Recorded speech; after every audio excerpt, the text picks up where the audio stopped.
Di Batang, Jawa Tengah, ada kawasan luas yang sedang berubah cepat. Dulu, orang lebih sering mengenal daerah ini sebagai Jalan Pantura, tempat lewat, tempat singgah, atau kabupaten pesisir yang tenang, bukan sebagai kota industri besar. Tapi sekarang, nama Batang mulai masuk ke peta lain. Pabrik kaca masuk, industri alas kaki masuk, panel surya, alat kesehatan, pipa, gas industri, sampai kawasan logistik mulai disiapkan. Pemerintah ingin menjadikan Batang sebagai salah satu mesin produksi baru Indonesia. Kedengarannya ini kabar bagus, lapangan kerja bisa terbuka, investasi datang, dan Jawa Tengah punya peluang naik kelas. Tapi ada bagian yang membuat Batang menarik. Daerah ini tidak berada di jalur kapal dunia seperti Batam. Jadi kenapa justru Batang yang dipilih?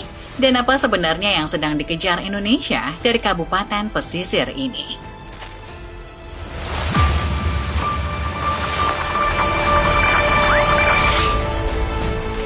Untuk memahami Batang, kita perlu melihat Pulau Jawa sebagai jalur produksi yang sangat sibuk.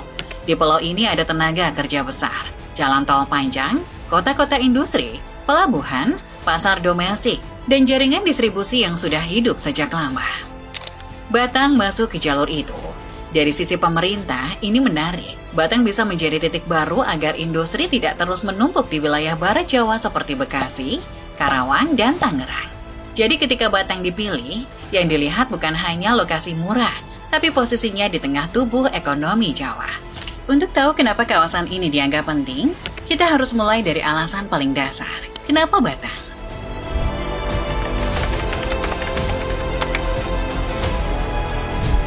Batang dipilih karena posisinya masuk akal untuk industri hari ini. Kabupaten ini berada di pesisir utara Jawa Tengah, dekat jalur Pantura, tersambung ke tol Trans Jawa, dan masih punya lahan luas untuk ditata sebagai kawasan industri besar. Bagi pemerintah, kombinasi seperti ini sulit diabaikan. Industri butuh tanah, jalan, listrik, air, pekerja, dan jalur keluar untuk barang. Batang punya wilayah untuk menggabungkan semua kebutuhan itu dalam satu kawasan yang lebih terencana. Karena itu, pemerintah menyiapkan kawasan industri besar bernama Grand Batang City atau KITB. Dengan luas sekitar 4.300 hektar, hampir seukuran Jakarta Pusat. Di dalam kawasan besar ini, pemerintah kemudian menetapkan KEK Industropolis Batang seluas sekitar 2.886 hektar yang berada di Subah, Banyu Putih, dan Gringsing. Fokus utamanya tetap jelas, produksi, pengolahan, logistik, dan distribusi. Targetnya juga besar, investasi sekitar 74,5 triliun rupiah dan sekitar 58.000 lapangan kerja. Arah itu juga terlihat dari kerjasama luar negeri. Pada 2025, KEK Industropolis Batang menandatangani MOU dengan China State Construction Engineering Corporation dalam program Two Countries Twin Park. Tahap awalnya diarahkan untuk mengembangkan sekitar 500 hektar lahan industri dengan potensi investasi yang disebut bisa mencapai 60 triliun rupiah. Dari sini terlihat jelas, Batang sedang disiapkan untuk masuk ke jaringan industri global, bukan hanya melayani pasar lokal. Untuk Jawa Tengah, ini bukan angka kecil. Selama bertahun-tahun, banyak anak muda dari daerah harus pergi ke kota industri lain untuk mencari pekerjaan. Kalau Batang berhasil tumbuh, sebagian peluang itu bisa muncul lebih dekat dari rumah mereka sendiri. Dampaknya juga bisa menyentuh usaha kecil di sekitar kawasan. Saat pabrik beroperasi, warung makan, kos-kosan, kontrakan, laundry, bengkel, transportasi lokal, sampai jasa kecil lain ikut punya peluang berkembang. Batang juga memberi pilihan baru bagi Indonesia. Kawasan industri di Barat Jawa sudah sangat padat. Harga tanah tinggi, jalan sering macet, dan tekanan kota makin berat. Batang masih berada di Pulau Jawa, dekat tenaga kerja dan pasar besar, tapi punya kesempatan untuk dibangun lebih rapi sejak awal. Setelah tahu kenapa Batang dipilih, kita harus tahu pabrik apa saja yang sebenarnya mulai masuk ke sana.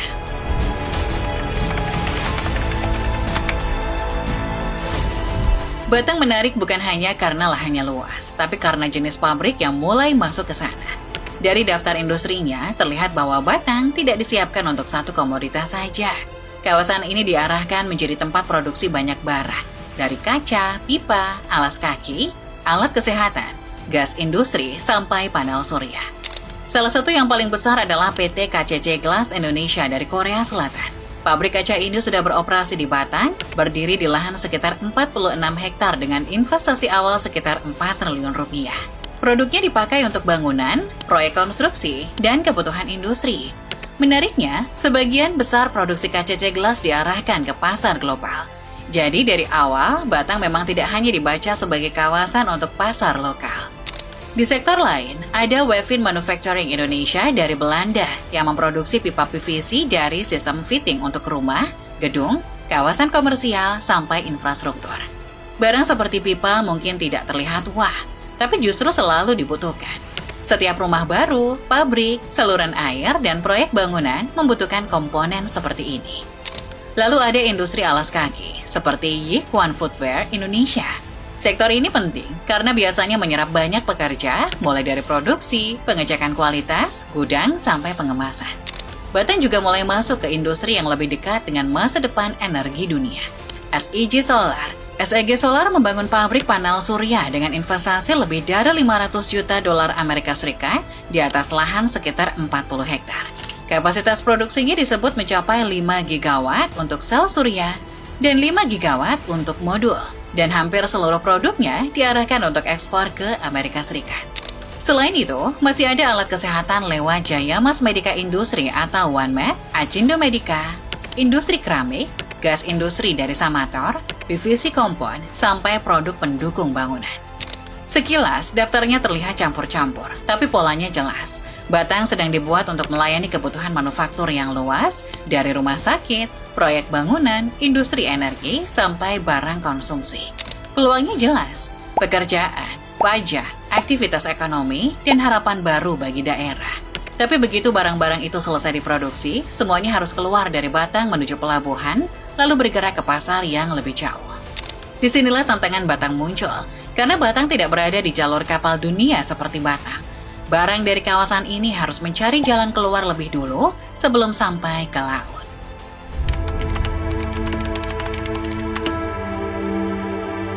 Setelah pabrik berdiri, tantangan berikutnya adalah membawa barang keluar Batang.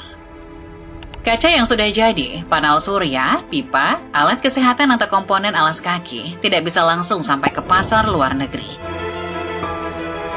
Barang-barang itu harus masuk gudang, dikemas dalam kontainer, dicatat dokumennya, lalu dikirim ke pelabuhan sebelum naik kapal.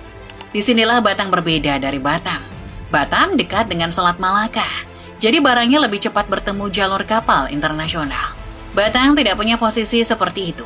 Barang dari kawasan ini harus bergerak dulu lewat darat, maka jalur logistiknya harus jelas. Dari pabrik, kontainer dibawa ke pusat logistik kawasan. Setelah itu, barang bisa dikirim lewat truk atau rel menuju pelabuhan, terutama pelabuhan Tanjung Emas di Semarang sebelum diteruskan ke rute kapal yang lebih jauh. Karena itu, dry port menjadi bagian penting. Dry port bisa dipahami sebagai pelabuhan darat. Tempat kontainer dikumpulkan, diatur, dan disiapkan sebelum dikirim ke pelabuhan laut. KEK Industropolis Batang sedang menyiapkan dry port yang terhubung dengan rel kereta bersama KAI dan Pelindo. Kapasitas awalnya disebut sekitar 600.000 sampai 650.000 CIUS per tahun dan bisa naik sampai 1 juta CIUS jika aktivitas kawasan makin besar. CIUS adalah ukuran standar kontainer dalam perdagangan laut. Kalau sistem itu berjalan, Batang bisa menjadi pusat produksi baru dari Jawa Tengah.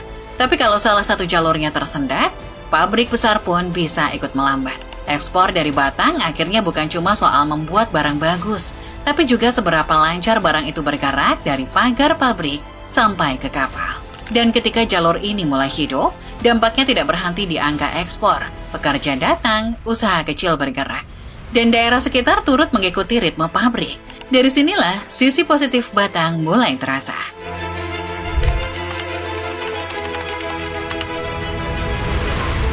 Dampak terbesar Batang untuk Indonesia bukan hanya soal pabrik yang berdiri, tapi soal arah uangnya bergerak. Pemerintah menargetkan KEK Industropolis Batang bisa mendorong ekspor sekitar 15,2 miliar dolar Amerika Serikat dan mengurangi impor sekitar 26,7 miliar dolar Amerika Serikat. Kalau target ini tercapai, Batang tidak hanya menjadi tempat produksi baru.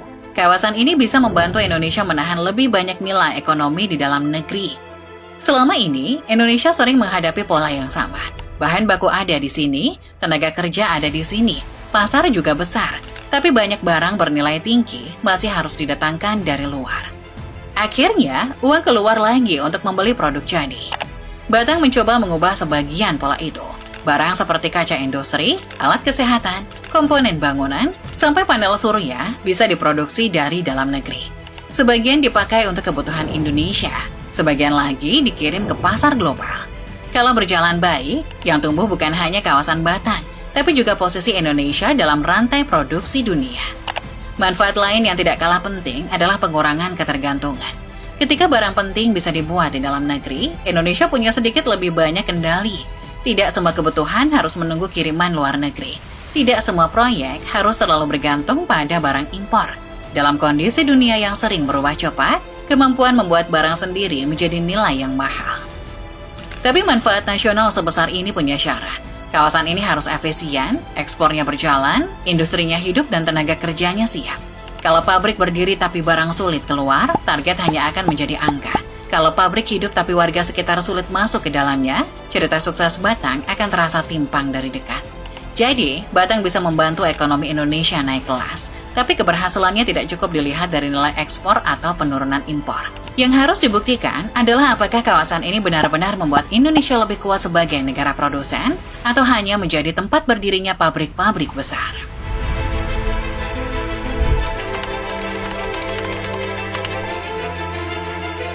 Batang bisa menjadi kabar baik untuk Indonesia. Pabrik masuk, ekspor disiapkan, dan peluang kerja mulai terbuka. Dalam keterangan resminya pada 2025, KITB menyebut kawasan ini sudah menyerap 7.008 tenaga kerja dengan lebih dari 80% berasal dari Kabupaten Batang dan sekitarnya. Hal ini menunjukkan bahwa manfaat kawasan industri tidak hanya berhenti di investor dan perusahaan besar. Ada warga sekitar yang mulai mendapat jalan masuk ke dalam perubahan itu. Tapi perubahan sebesar ini tetap punya sisi yang harus dijaga. Studi Geomedia pada 2025 mencatat, sekitar 15,1% atau lebih dari 3.200 hektar wilayah kajian di sekitar KITB mengalami alih fungsi lahan. Sebagian tanah yang dulu berupa hutan tanaman, lahan terbuka, pertanian, perairan, atau semak belukar mulai berganti peran mengikuti perkembangan kawasan industri. Ini bukan sekedar perubahan warna di peta. Ketika lahan berubah, cara hidup warga sekitar ikut bergeser. Pekerjaan lama berkurang, harga tanah bergerak, jalan lokal makin sibuk, dan kampung sekitar mulai mengikuti ritme pabrik. Urusan tanah juga pernah menjadi pekerjaan rumah yang serius. Pada April 2026, Kepala Staf Kepresidenan Muhammad Kodari menyebut belum terbitnya HGB di KITB bisa menghambat investasi, beresiko melanggar regulasi, bahkan membuat ekspor salah satu tenan tertunda. Dari sini terlihat, proyek sebesar Batang pun masih bisa tersandung hal paling dasar, kepastian lahan. Di pesisir, kekhawatiran juga mulai muncul. HNSI Batang pada April 2026 menyoroti rencana 2 pulau buatan yang dikaitkan dengan pengembangan KITB. Kekhawatirannya sederhana, jangan sampai kawasan tangkap nelayan kecil ikut terdesak, terutama nelayan yang hidup dari perairan dekat pantai. Ini menunjukkan bahwa pembangunan industri tidak hanya bicara pabrik dan kontainer, tapi juga menyentuh laut tempat sebagian warga mencari makan. Jadi, Batang bukan cerita hitam putih. Kawasan ini bisa membantu Indonesia naik kelas sebagai negara produsen, tapi pekerjaan, tanah, dan lingkungan harus dijaga agar warga sekitar tidak hanya melihat perubahan dari luar pagar. Karena pada akhirnya, keberhasilan Batang tidak cukup dihitung dari berapa banyak pabrik berdiri atau berapa kontainer keluar dari kawasan. Ukuran yang lebih jujur ada pada orang-orang yang tinggal paling dekat dengannya. Apakah mereka ikut naik bersama industri? Atau hanya menjadi penonton di wilayahnya sendiri.